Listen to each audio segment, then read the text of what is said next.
Tuhan Yesus sangat amat teramat baik. Gak ada satupun yang bisa membantah kebaikanmu, kasihmu, pengorbananmu, darahmu. Semua kau curahkan hanya untuk kami Bapa. Wanita-wanita GSJS yang ada di Pakuan Mall pada pagi hari, pada malam hari ini. Terima kasih Tuhan Yesus yang baik. Terima kasih untuk kasih-Mu, terima kasih untuk kebaikan-Mu, terima kasih untuk keselamatan yang Kau berikan, terima kasih untuk kesempatan, terima kasih untuk masa depan yang penuh harapan Kau berikan, terima kasih untuk keturunan-keturunan yang luar biasa yang Kau berikan, terima kasih untuk segala sesuatu. Bapa, sebentar kami akan mendengarkan pesan-Mu. Kami tahu Bapa, kami masih merayakan suasana kebangkitan-Mu, suasana kematian-Mu, suasana kemenangan bagi anak-anak Tuhan. Jangan jadikan kami hanya sekedar penonton, tapi kami juga mau menikmati kekuatan Allah, yaitu melalui kematian Kristus. Kami mau Bapak mengalami Bapak, kalau Engkau sudah bangkit, artinya kami juga pasti bangkit dan akan bisa menghadapi segala permasalahan hidup kami. Terima kasih Bapak, terima kasih, berkati juga Pastor Michael dan juga istri yang terkasih Bu Selin. Kami percaya, dan juga anak yang luar biasa. Kami percaya Kau memberkati suami istri ini, gembala yang luar biasa, yang cinta Tuhan, dan juga untuk Wild Singer yang luar biasa, juga untuk seluruh pengurus luar biasa, buat adikku Ira yang luar biasa, bahkan juga untuk seluruh jemaat yang luar biasa. Dan juga kalau aku boleh ada di Surabaya bersama dengan teman-temanku SSM Surabaya di tempat ini, semua karena anugerah Tuhan. Engkau diagungkan, Kau dimuliakan, Kau segala-galanya. Haleluya, amin. Tepuk tangan buat Tuhan Yesus.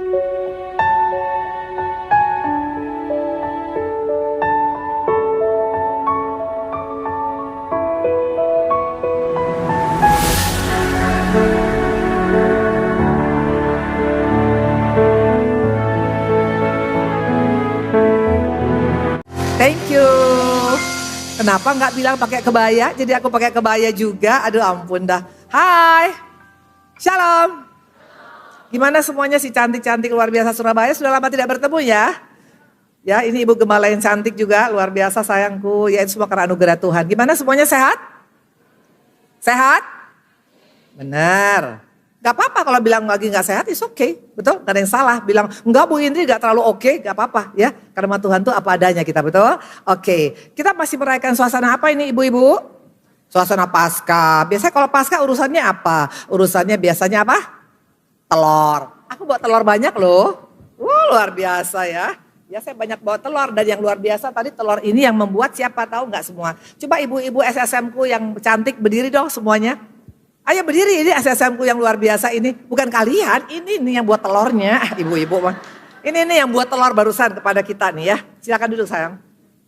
Kita merayakan Paskah, kita pikir urusannya telur. Pertanyaan saya, apakah hanya sekedar telur? Karena seringkali kita pikir Paskah itu ya momen aja Bu Indri. Nanti libur 3 hari, betul, Jumat, Sabtu, Minggu libur. Nanti ada staycation, nanti mungkin ada di Pakuan Mall ada diskon loh, luar biasa loh. Karena Paskah diskonnya beli 1 dapat 1.000, luar biasa. Apakah hanya telur? Nih saya bagi nih buat ibu-ibu, ayo siapa yang mau ambil? Jangan heboh ya. Ya. Ini telurnya gak banyak-banyak ya. Nah tapi ini telurnya bisa dimakan sampai tanggal 5. Ini bukan ini. Oke, ya. Thank you sayang. Gak usah berdiri semua ya. Jangan berdiri semua, nanti saya gak bawa firman jadinya tahu. Oke, ya tapi intinya kita suka sekali dengan telur, betul? Ini yang buat ibu-ibu si cantik, oke? Udah cukup ya, biar aku bisa nyampein firman. Oke sayang. Ya, nanti telurnya boleh dimakan ya. Tapi jangan dimakannya jangan sekarang, betul? Dimakannya sudah bertobat, oke? Oke, ya. Oke, thank you sayang. Tepuk tangan sama Tuhan Yesus dulu. Pertanyaan, apakah Paskah hanya sekedar menghias telur? Kalau engkau hanya merayakan itu, kematian Tuhan hanya urusannya dengan telur, ya, kebangkitan Tuhan hanya urusannya dengan telur, menghias telur, atau hanya sekedar liburan, sangat disayangkan. Ya, kenapa saya berkata begitu? Karena hari-hari ini banyak orang tidak lagi menghargai tentang kematian Yesus. Mana buktinya? Mari kita buka 1 Korintus 1 ayat 18. Sama-sama kita baca ya. 1, 2, 3. Sebab pemberitaan tentang salib memang adalah kebodohan bagi mereka yang akan binasa. Tapi bagi kita yang diselamatkan, pemberitaan itu adalah kekuatan Allah. Bapak-bapak, ibu-ibu yang terkasih, dikatakan tadi pemberitaan salib tentang kematian Yesus, tentang kebangkitan Yesus, itu gak terlalu antusias semua orang Kristen ternyata. Dianggap biasa-biasa. Bahkan dikatakan yang satu menganggap, ngapain lagi? Ngapain deh katanya punya Tuhan, tapi Tuhannya kok mati, betul? Itu adalah kebodohan menurut mereka. Satu lagi menganggap kematian Tuhan, kebangkitan Yesus adalah kekuatan Allah yang luar biasa aku alami dalam hidup kita. Kalau terus terang perbedaan Kristen dengan yang lain adalah Yesusnya, Allahnya mati untuk dosa manusia. Ini yang luar biasa. Kalau kita tidak Yesus disalibkan, kita gak akan pernah terkonek dengan Tuhan lagi ibu-ibu. Jangan pernah kau pikir karena engkau orang kaya, engkau bisa terkonek dengan Tuhan tanpa darah Kristus. Sesudah Yesus disalibkan, baru dikatakan tirai itu terbelah dua. Dari atas sampai ke bawah. Artinya kita bisa lagi berkomunikasi dengan Allah kita. Dosa membuat kita gak terkonek dengan Tuhan. Tapi sesudah Yesus mati dan dia sudah bangkit, kita bisa terkonek lagi dengan Bapa. Nah artinya kebangkitan itu bukan main-main. Itu hal yang luar biasa. Wanita-wanita daripada GSJS tempat ini. Nah saya waktu menyiapkan firman ini dari mulai tanggal 3. Ya, kebetulan saya waktu pas Paskah itu pas Jumat Agung di GSJS Jakarta dengan Pastor Andrew, betul. Selama hampir 2 minggu saya tuh hanya baca tentang salib. Tuhan kasih aku firman tentang salib itu ada 20 khotbah. Nah, dikatakan waktu Yesus disalibkan ada berapa kali ngomong? 7, betul? Ada 7 kalimat yang Yesus ngomong, yaitu ada Eloi, Eloi lama sabachthani, Allah mengapa engkau meninggalkan aku, betul? Ada lagi dikatakan ibu ini anakmu dan ini adalah ibumu, betul? Ada lagi apa? Ampuni dosa mereka, mereka gak tahu apa yang diperbuat, betul? Apalagi dikatakan hari ini juga engkau bersama-sama dengan aku di Firdaus, apalagi sudah selesai, apalagi aku haus, apalagi kuserahkan nyawaku. Ada 7 kalimat, tapi kalau saya dapat bukan kalimat, itu khotbah Yesus di kayu salib.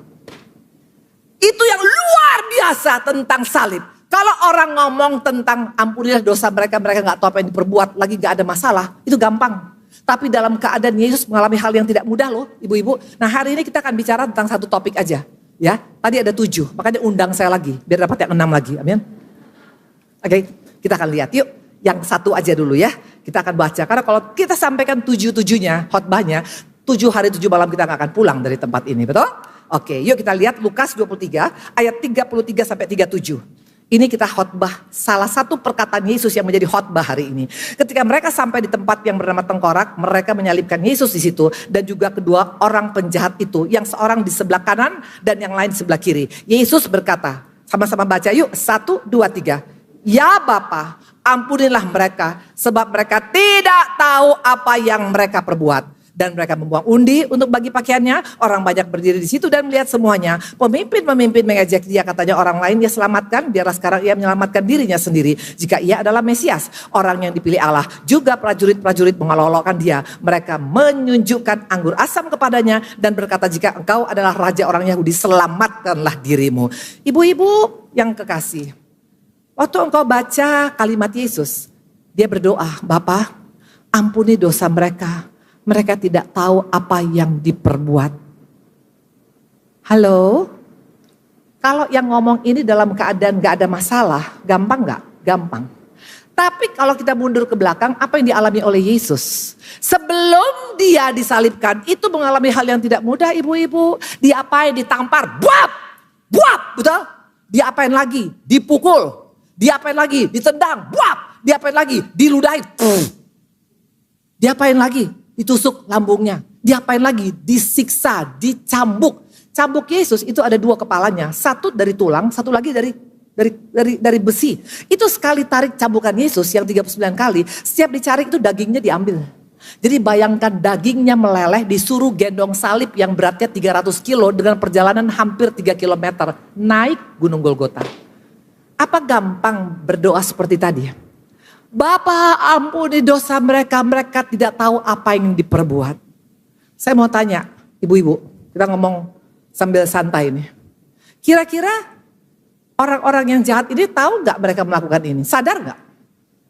Sadar. Kalau orang menampar cuma sekali, mungkin karena kesel, betul? Mana di sini istri-istri yang suka ngelawan suami? Angkat tangan, karena saya bisa lihat wajahnya. Istri, ya suami ngomong 1, dia jawab 10, betul? Ya, nanti suami ngomong 10 dia jawab 1 juta, betul? Makanya kadang-kadang suami itu kesel bukan karena dia KDRT ibu-ibu. Tahu kenapa? Tiba-tiba misalnya suami bilang kamu gini-gini, tepak. Dulu saya seperti itu. Dulu kalau Pak Ari ngomong 1 saya jawabnya 10. Akhirnya Pak Ari giniin saya. Bukan karena Pak Ari KDRT, karena kesel. Itu gak sengaja. Tapi kalau Yesus bukan gak sengaja, sangat sengaja. Karena ditampar berkali-kali. Ditendang berkali-kali. Ditunjang berkali-kali. Bahkan ditelanjangi waktu di atas kayu salib. Apa itu gak sengaja? Sengaja. Halo, bahkan bukan hanya sengaja, mereka sudah mufakat. Coba kita lihat mana buktinya. Sudah direncanakan, bukan hanya kebetulan, bukan hanya karena karena pas lagi sebel aja. No, mana buktinya? Lukas 22 ayat 2 sampai dengan 6. Mari kita baca ya. Kita lihat, saya akan baca. Imam-imam kepala dan ahli-ahli Taurat mencari jalan. Siapa yang mencari jalan? Imam-imam kepala dan ahli-ahli Taurat. Orang yang suka beribadah, orang yang tahu firman, orang yang suka ke gas-gas. Tapi gas-gasnya bukan gas-gas woman, betul? Gas-gas apa? Gas-gas Afrika, betul?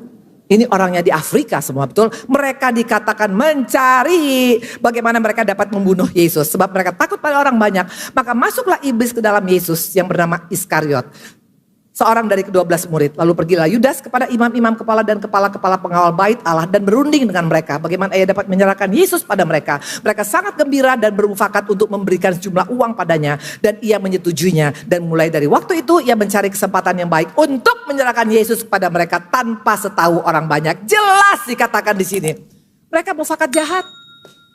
Orang bikin jahat itu gak tiba-tiba, betul? Kalau tadi dipukul karena gak sengaja itu beda. Satu kali seorang ibu dia komplain, dia mau ceraikan suaminya. Kenapa? Saya bilang tuh, karena suami saya KDRT. Emang lu diapain? Iya, waktu pas lagi dia marah-marah, saya jawab-jawab. Terus karena dia kesal, dia giniin saya. Bonyok gak kamu? Saya bilang. Karena kalau laki-laki mukul perempuan itu bonyok loh. Betul? Kalau dia tonjok nih, buap, pasti hidung kita pindah ke dalam. Tapi kalau hanya diginiin karena kesel atau didorong, itu karena kesel. Maka ibu-ibu jangan suka jawab-jawab suami. Amin. Karena saya bisa lihat wajah ibu-ibu yang ngejago di sini. Suami ngomong 1, dia jawab 1000. Dulu saya di sana. Saya nggak ngomong kalian, karena kalian semua wanita baik-baik. Saya suka ngelawan Pak Ari. Pak Ari lempar kunci mobil, saya lempar kursi sama Pak Ari. Kira-kira mungkin gak suamiku bisa bertobat dengan gitu? Tidak akan pernah. Jamais. Jangan kau mimpi dengan kekerasanmu, dengan ototmu suamimu berubah. Tidak akan. Tadi dikatakan tadi di sini, mereka sengaja mufakat jahat. Siapa yang mufakat jahat? Orang yang tahu kebenaran. Orang yang tahu firman. Maka jangan pernah bilang gak mungkin lah Bu Indri. Orang Kristen mana mungkin. Hei halo hari-hari ini kalau engkau tidak menjaga hatimu. Kita akan jadi seperti ini. Ini apa ibu-ibu? Nih pion. Nih, buat ibu-ibu tempat ini, betul? Yang suka cari masalah, itu kita pionnya si jahat. Maka dikatakan tadi, yang pion itu bukan orang yang ada di luar sana, bukan hanya di tempat pelacuran, di gereja banyak.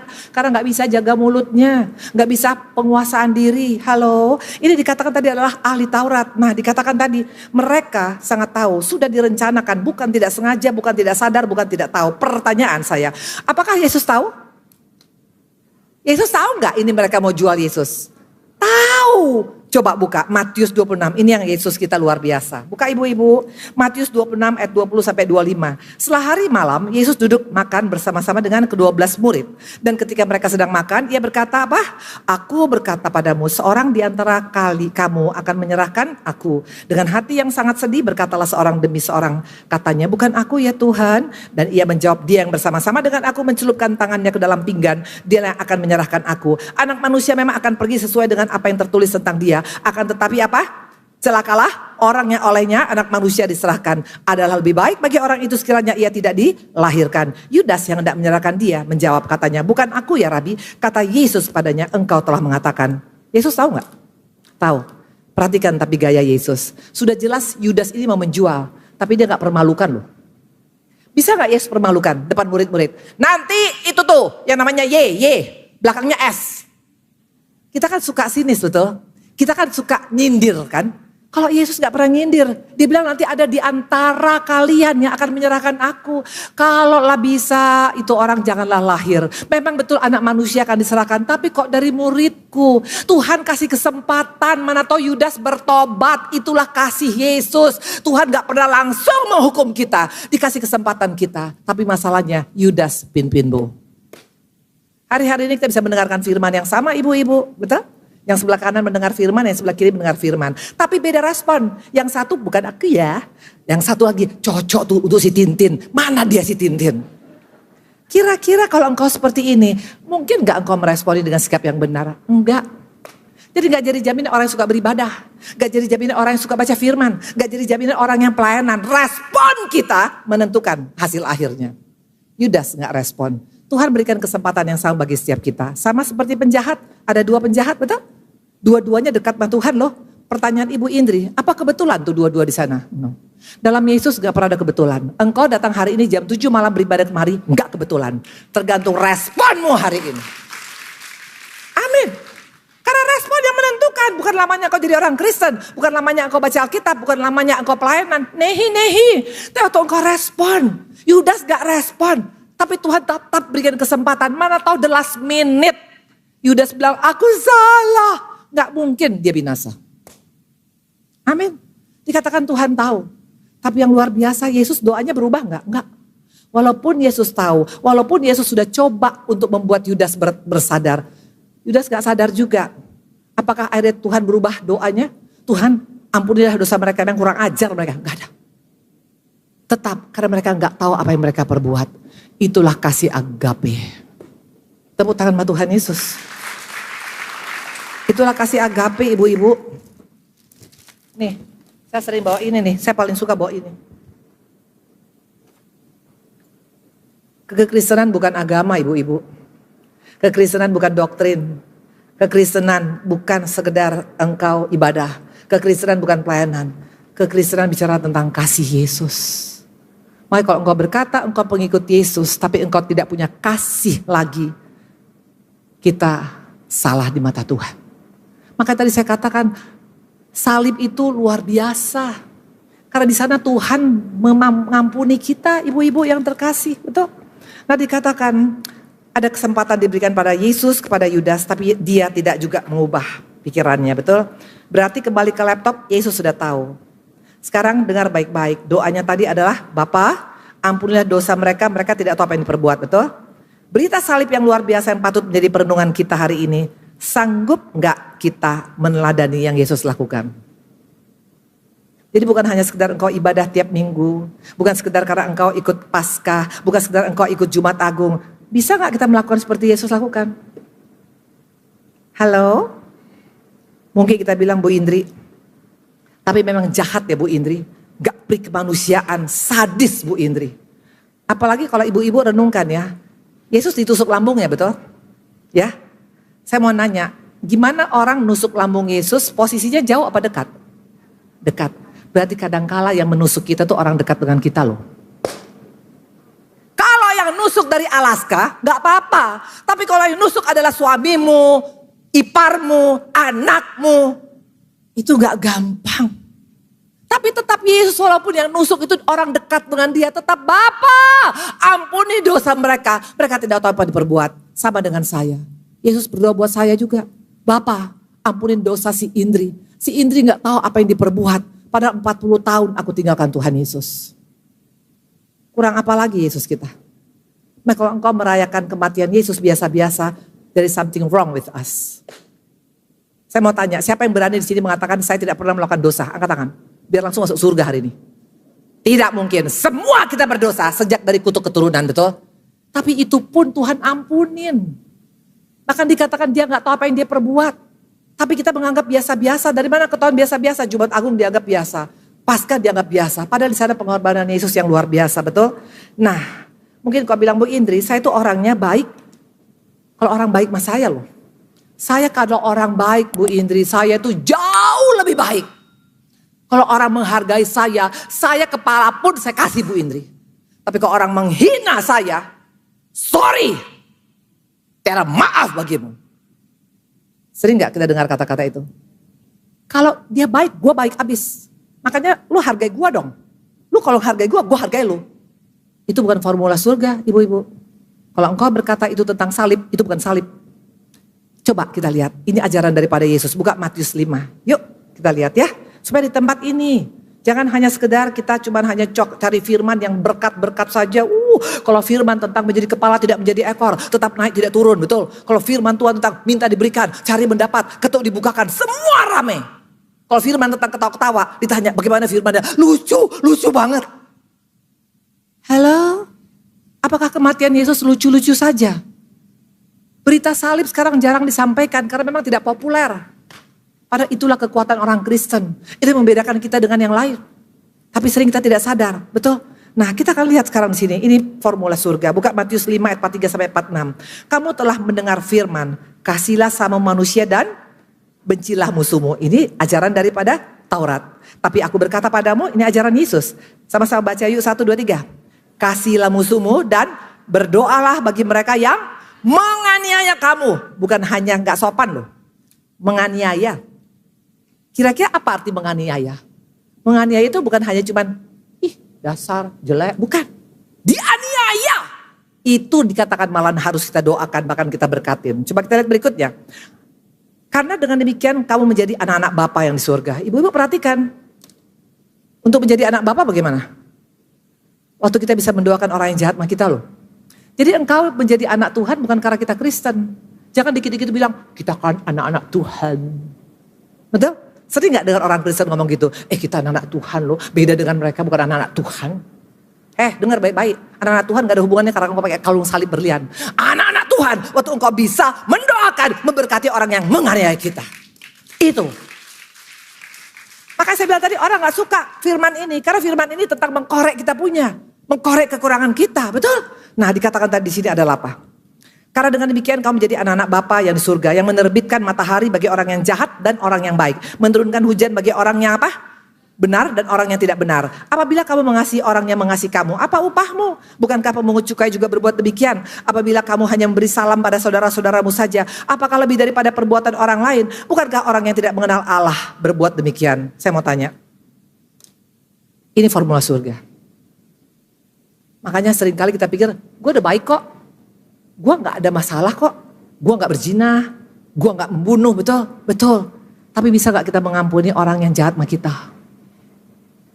Halo. Itu uji cobanya apakah kita betul-betul mengasihi Tuhan. Maka dikatakan tadi Yesus salah satu khotbahnya di atas kayu salib. Bapa ampuni dosa mereka. Mereka tidak tahu apa yang mereka perbuat. Padahal dia tahu persis. Dia masih nego kepada bapaknya. Bapak mereka tuh memang gak tahu. Mereka salah. Ya sudahlah. Gak sengaja kok mereka. Luar biasa gak? Sengaja gak Ibu Indri waktu Ibu Indri jahat? Sengaja. Sengaja gak waktu aku pernah kawin cerai? Sengaja. Sengaja gak waktu aku selingkuh? Sengaja. Sengaja gak waktu aku aborsi? Sengaja. Betul. Sengaja gak orang yang selingkuh? Sengaja. Kan cari hotel dulu dong. Hotelnya di mana yang gak ada CCTV, betul? Berarti sengaja, betul? Ibu-ibu, karena sekarang yang selingkuh bukan hanya bapak-bapak, ibu-ibu. Ibu-ibu juga banyak yang sekarang selingkuh. Dan kalau mau jujur, yang tua malahan. Yang udah bau tanah. Itu fakta. Kalau dulu saya pikir hanya bapak-bapak. Ternyata ibu aku suami saya juga bilang, kamu jangan hanya ngomong selingkuh sama bapak-bapak dong. Kan juga banyak perempuan selingkuh kata suami saya. Suami saya tersungging soalnya. Oh iya betul juga Pak. Memang betul. Betul. Tadi katakan tadi di sini, Yesus luar biasa. Nah dikatakan tadi di sini adalah apa ya? Dia mengajarkan, coba bisa gak engkau baik kepada orang yang gak baik. Itu salah satu tema hari ini. Karena kalau engkau mau bangkit penuh pengharapan, ini dulu lewatin. Kalau engkau bisa belum melewati pengajaran ini, makanya gak bisa. Halo, sorry to say, halo. Makanya Bu Indri, tapi gimana, mana mungkin Bu Indri mengampuni orang yang menyebalkan. Bu Indri mertua saya, Bu Indri pelitnya luar biasa. Ya, ipar saya dikasih rumah, saya boro-boro Bu Indri panci aja diambil lagi. Tak mungkin, betul ya. Atau mungkin bagaimana saya bisa mengampuni suami saya Bu Indri, bolak-balik jatuh di tempat yang sama Bu Indri. Bagaimana bisa mengampuni, betul. Memang dengan kekuatan kita gak akan bisa. Percayalah, mau engkau sampai nungging, dengan kekuatan kita gak akan mungkin kita bisa mengampuni orang yang jahat sama kita. Makanya ini doa daripada Rasul Paulus. Ini Rasul Paulus adalah hamba Tuhan yang sangat terkenal. Coba lihat doanya, kita lihat yuk doanya yuk. Kita buka doanya, Efesus 3 ayat 14 sampai dengan 20. Doa Paulus yang sangat terkenal. Dia bukan berdoa, Bapa supaya aku diundang kemana-mana, no. Dia gak berdoa, Bapak supaya saya bikin gereja yang paling besar di dunia. Atau Bapak supaya jemaat di tempat kita ada 100 juta orang. No. Paulus gak minta itu loh. Apa yang dia minta? Coba kita lihat. Ya supaya di tempat ini doa Paulus. Ini adalah curhatan hati Paulus. Ayat 14 sampai 20. Itulah sebabnya aku sujud kepada Bapa. Dikatakan ayat berikutnya, yang daripadanya semua turunan dalam sorga dan di atas bumi menerima namanya. Terus, aku berdoa supaya ia menurut kekayaan kemuliaannya menguatkan dan meneguhkan kamu oleh rohnya dalam batinmu. Terus, sehingga oleh imanmu Kristus diam dalam hatimu dan kamu apa? Berakar dalam Kristus. Bapak-bapak, ibu-ibu, ini apa? Saya bawa. Ini apa? Ini adalah lidah buaya suami saya. Saya bawa dari Bandung. Maka tadi koper saya itu ada 20 kilo. Nih. Harus berakar dalam kasih. Kalau engkau tidak berakar dalam kasih, gak akan bisa. Gak akan bisa engkau mengampuni orang yang menyakiti kita, tak mungkin. Makanya hari-hari jangan hanya Kristen jalan-jalan. Halo ibu-ibu, Kristen jalan-jalan. Di mana ada PD wanita datang, karena nanti lumayan ada payungnya. Apalagi kalau ada liburan, ada acara, betul ya ibu sekalian? Ya, nanti ada lumayan daripada misalnya sekarang kita mesti beli payung, ada payung loh. Nanti Natal, lumayan ada mug dapat, betul. Jadi minum air putih gak perlu mesti beli dari mana-mana, ada mug. Kalau engkau hanya jadi Kristen jalan-jalan, hanya Kristen follower, gak jadi apa-apa. Karena yang menyalibkan Yesus adalah orang-orang yang pengikut Yesus. Tapi murid-murid itu adalah orang yang berakar dalam kasih. Nih, makanya mesti berakar ibu-ibu. Halo? Makanya hari-hari ini ibu-ibu suka baca firman gak? Suka baca firman gak? Nih. Memang ini kuno menurut dunia. Tapi ini modal kita untuk berakar. Ibu-ibu baca firman setiap hari. Karena ini pikiran Yesus. Kalau engkau tanya pendeta belum tentu jawabannya sesuai dengan firman Tuhan. Tapi kalau kau tanya firman sesuai dengan pikiran Yesus. Dan baca firman, saya mau mengaku dosa. 20 tahun saya baca firman pakai HP. Apa salah? Enggak salah. Tapi saya mau tanya, ibu-ibu lagi baca firman pagi-pagi pakai HP, betul? Tiba-tiba ada ping apa? Di Pakuan Mall ada diskon. Beli 1 kulkas dapat 3 gratis. Hilang tuh baca Markus, Lukas, Yohanes, Kisah Rasulnya hilang semuanya.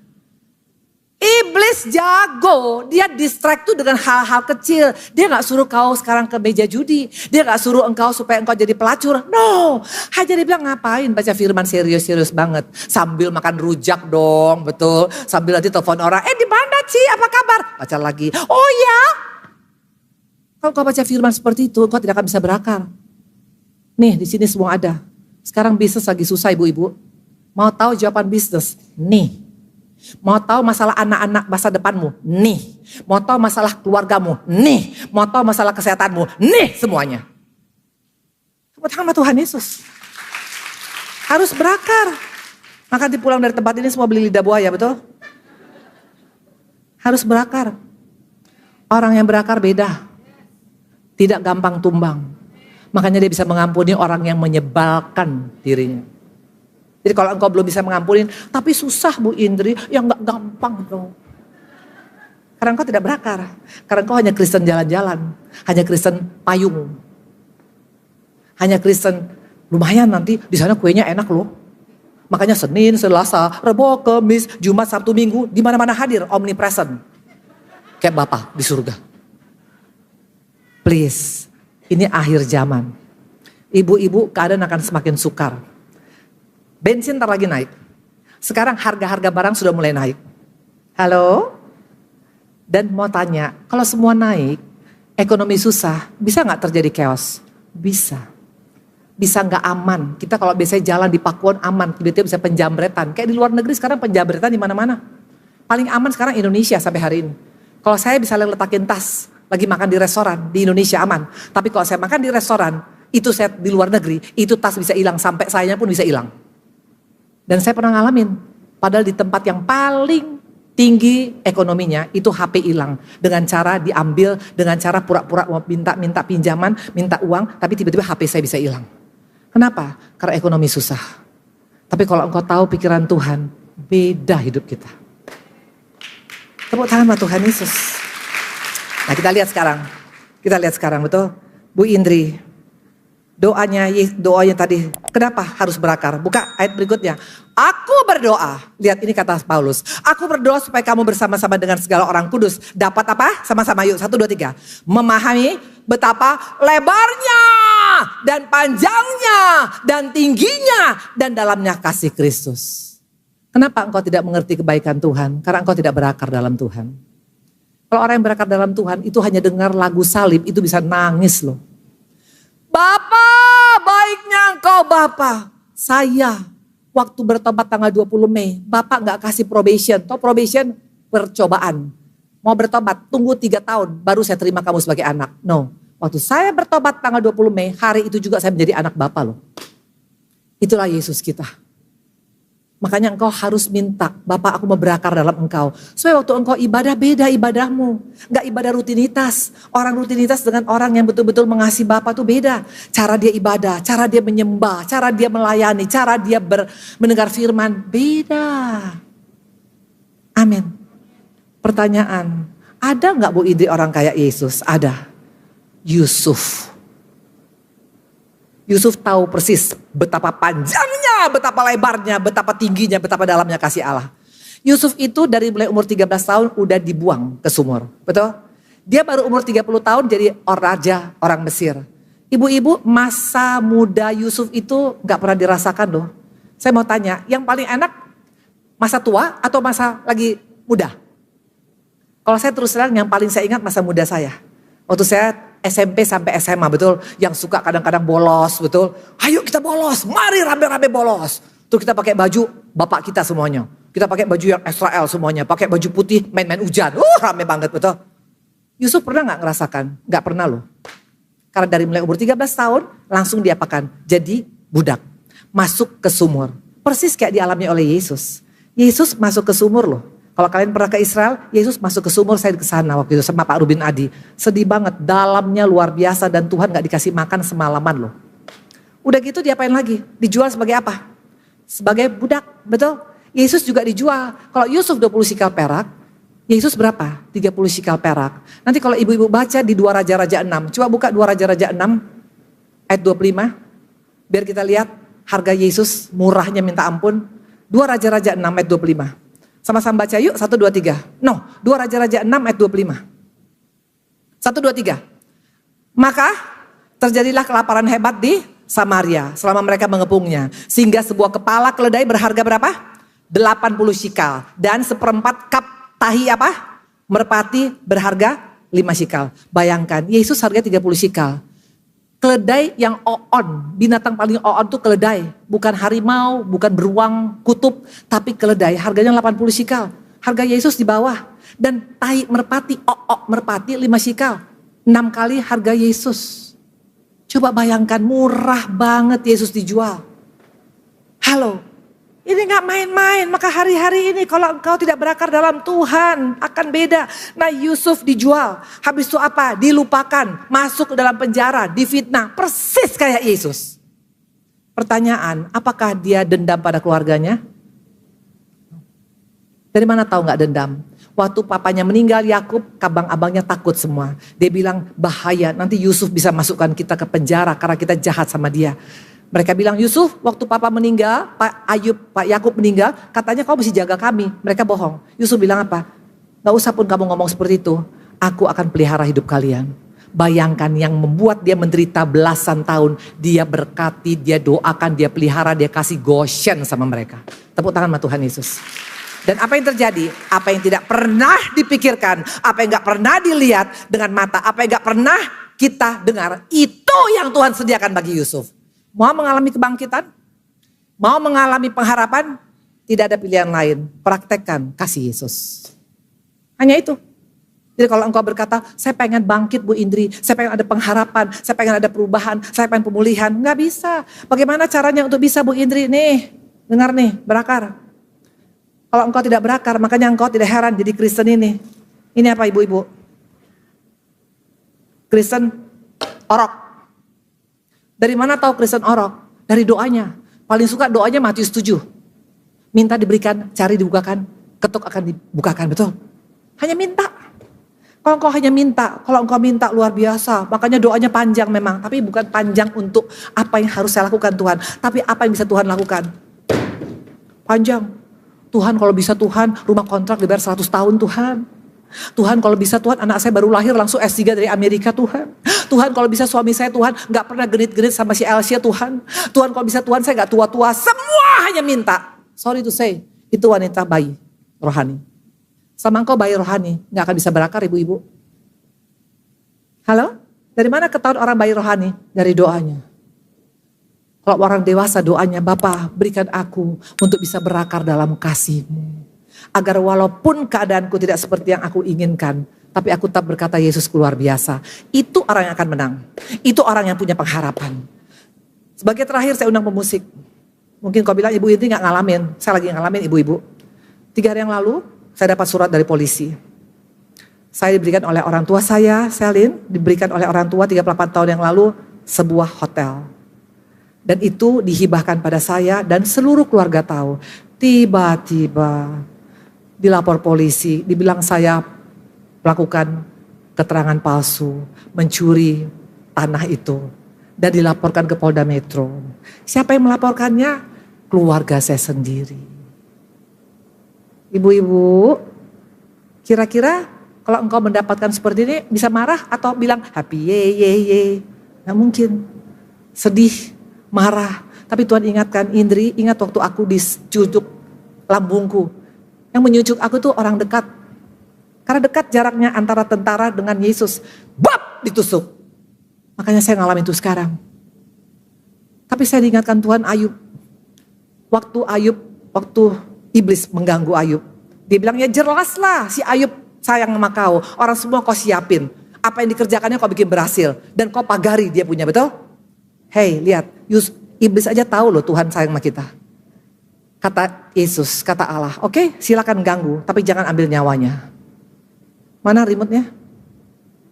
Ini sebagai analoginya aja. Ibu-ibu ini apa? Ini saya ambil dari hotel, dan saya balikin. Remote control kita di tangan Yesus loh. Jangan takut. Walaupun engkau sekarang mengalami hal yang tidak mudah. Tapi Tuhan kontrol. Tidak satu helai rambut pun jatuh kalau gak Tuhan izinkan. Saya mengalami dapur api, bukan baru sekali ibu-ibu, 3 kali. Waktu masih kecil umur 7 tahun saya mengalami hal yang sama. Yang kemarin waktu pas Covid, saya digugat oleh keluarga saya sendiri 11 gugatan di pengadilan. Gak main-main, tapi akhirnya saya menang. Dan waktu saya menang mereka bilang apain kan udah menang. Sekarang bagi duit ya, haleluya. Dan sekarang dilapor saya membuat surat palsu. Pada itu diberikan oleh ayah 38 tahun yang lalu. Nanti hari Rebo harusnya saya diperiksa polisi hari ini. Tapi kalau saya bilang saya mau di GSJS, boleh gak minta Rebo depan? Dan saya akan menghadap Polda. Saya akan diperiksa mungkin 8 jam. Bisa gak balas? Bisa. Tapi kalau engkau membalas, apa bedanya engkau dengan yang lain? Waktu engkau berkata, waktu saya mendoakan ponakan, saya punya keluarga itu, ini ponakan saya. Saya doa gini, Bapak, waktu saya dapat surat itu, ini gemetar ibu-ibu. Bapak, ampuni dosa ponakanku. Dia gak tahu apa yang dia perbuat. Yesus, biarlah kasih-Mu melimpah padaku. Karena aku gak bisa buat apa-apa tanpa kasih-Mu. Itu doa saya. Gak gampang. Tapi kalau engkau berakar dalam Yesus, engkau pasti bisa mengatasi semuanya. Hari-hari ini pengharapan kita hanya Yesus. Dunia bisa menusuk kita dengan lambung kita. Engkau mungkin kecewa, kok bisa Bu Indri? Bisa. Dunia kejam, hanya Yesus yang tidak kejam. Hari-hari ini yuk ambil keputusan, berakarlah dalam kasih Yesus. Siapa yang mau berakar dalam Yesus? Yes. Mulai sekarang baca firman ya, ibu-ibu ya. Oke sayangku. Ini saya kasih, ini ada ini nih, apa nih? Ibu Indri baik ya, suka bagi-bagi. Ini apa? Korma. Coba, ayo ambil. Cepetan maju ke depan. Ambil satu-satu, ayo. Habis itu dimakan langsung, ayo. Dimakan. Ayo, ada yang mau? Ini kurma urapan, tau cepetan. Aku udah mau pulang, mau pindah ke TP lagi. Ayo, ada yang mau gak kurma? Ini kurma enak, ayo ambil. Ini gak bayar. Udah dikasih gratis pakai jual mahal lagi. Ya, makan ibu, dimakan. Ayo dimakan. Rasanya apa sayang? Rasanya apa? Itulah harusnya kehidupan wanita Kristen. Wanita GSJS harusnya menjadi wanita yang manis. Satu lagi, korma. Ini gulanya asli loh. Jangan manis atau baik tapi pura-pura baik. Pura-pura nolong. Nanti kalau ketemu orang, shalom. Tapi pas orangnya di belakang dia kan, lo lihat gak tadi itu? Pasti hidungnya operasi. Itu bukan korma, itu korma KW. Kalau korma yang asli, dia manisnya bukan manis bukan manis buatan, tapi bukan manis pura-pura, tapi manis yang ori, yang apa adanya. Itulah wanita hebatnya Tuhan. Wanita GSJS mau mengalami pengharapan, mau mengalami kemenangan, jadilah korma. Bagaimana jadi korma? Berakar dalam kasih Yesus. Maka engkau akan mengalami perkara besar. Tuhan berkati. Saya undang kita berdiri yuk. Karena saya harus sekarang ke TP langsung. Semua diberkatin? Benar. Diberkatin ya. Ibu-ibu. Jangan jadi Kristen apa tadi saya bilang? Kristen apa? Kristen apa? Jangan jadi Kristen apa? Kalau Kristen bayi suka pakai ini. Celemek.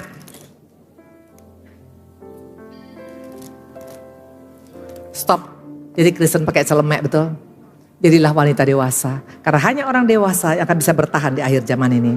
Tuhan memberkati.